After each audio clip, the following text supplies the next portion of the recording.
ভাই রে ভাই, কীরকম আছেন আপনারা সবাই? আশা করছি আপনারা সবাই খুব ভালো আছেন, আমরাও খুব ভালো আছি। চলে আইছি বান্ধবীর বিয়ের তৃতীয় পর্ব নিয়ে। এটা হলো বৌভাতের পর্ব। বৌভাতের দিন সকাল সকাল আমরা চলে আইছি। এসে দেখি ভাত কাপড় হচ্ছে। আরে এসে দেখি না, আমরা ভাত কাপড়ের জন্যই আর কি আইছিলাম।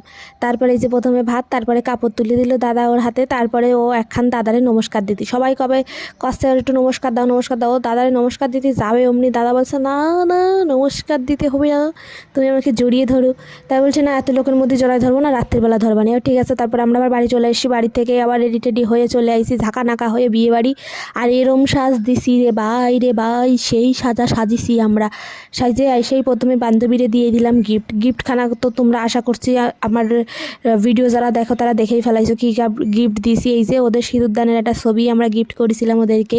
আর এই যে ওরা, তারপরে দাদা বললো আসো ছবি তুলি। ছবি তোলা পরে আমরা আগে খাইয়ে নিই, তারপরে আমরা চলে এসেছি পকোড়া খাতে। এইবার যার যার মুখের সামনে ধরতেছি, এই যে সব রিয়াকশান দেখো। এই যে এরকম খা তাড়াতাড়ি খা। ও তাড়াতাড়ি একটা নিয়ে ওর সেই বড় হাঁকড় খেয়েছে। আর ওই যে কায়দা করে খাচ্ছে। আর আমার বরের কাছে যেই নিয়েছে সেই ওর মুখ খাওয়া বন্ধ হয়ে গেছে, মুখ করে রেখে দিয়েছে। তারপর খানিকক্ষণ পরে ব্যাপারটা বুঝে তারপরে ও খাসো। তারপরে চলে আসলাম আমরা খেলার মাঠ দেখার জন্য। আর এইটা খুব সুন্দর করে সাজাইছে, আর খাটটাও বেশ সুন্দর লাগছিল। তারপরে আমরা খানিকক্ষণ ঘুরে ঠুরে আর ভিডিও করিনি, বন্ধু বান্ধবের সাথে থাকলে আর যা হয়। তারপরে এদের বলছি দে তোদের একটু ভিডিও করে দিই, বলে না আমাদের ফটো তুলে দে। এত ফটো তোলে বাইরে ভাই, তাও হয় না। তারপরে এটা যে দুইজন নেক্সট কিন্তু পালা ওদের হস্তে আসতে চলেছে। তারপরে এই যে রাজীবের কায়দা তো দেখিছো তোমরা, আর বউ যেই মাটন নেবে না বলে চাই নিতে পারতে না, আমারে দিয়ে দিতে পারতে তুমি না খেয়ে। তা যে খায় না তাই সে কি থালায় নিতে চাই বলেন তো দেখি? আমি তো তুই 3-4 বার নিয়ে খা না, ওর বউর থালাতেই ও খাবে।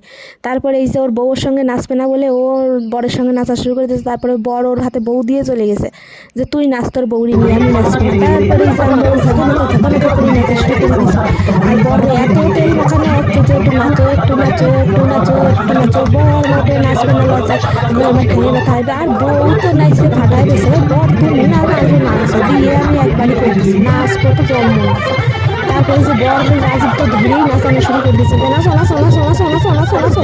আর এই যে ঝাঁকা নাকা দিয়ে নাচতে হঠাৎ করে কি হয়েছে, আমার বরের মনে সেই একটা ফুর্তি জাগিয়েছে, আর বর সেই নাচা শুরু করে দিয়েছে। মানে এরকম নাচা দেশে লাস্টে বড়াই দেখি তো আমরা সেই নাচা নাচতেছি, হাততালি মালি দে হাততালি। আরে রাজীবের নাচ তো বান্ধা রাখার মতো।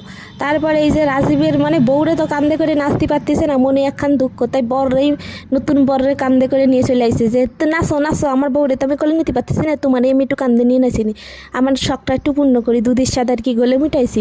এইবার এই যে বরের কান্দেতে নামাই নিয়ে তারপরে দেখা হবে গিয়ে আমাদের বরের